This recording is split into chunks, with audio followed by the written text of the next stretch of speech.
Ayan, nandito na po kami sa camping site.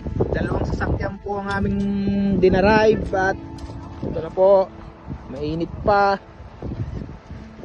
Pero alas 7 na ng gabi. Yan ang aming tent. Yan po yung Mountain Everest. Nandito po kami sa Mountain Everest.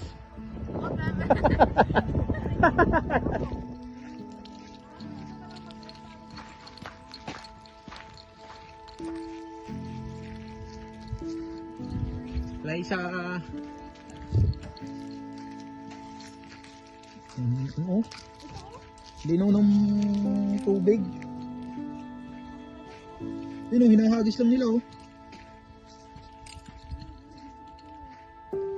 Yun, yung kuwan.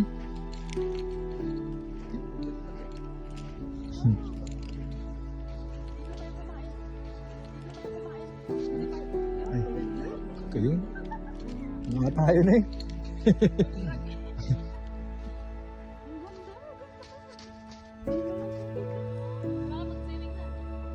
Di mo saan magpaddle. Babaw. Ano ka makapagalitan doon? Saan? Pwede yan. Oo, paddle. Pwede paddle yan. Ay, muna tayo.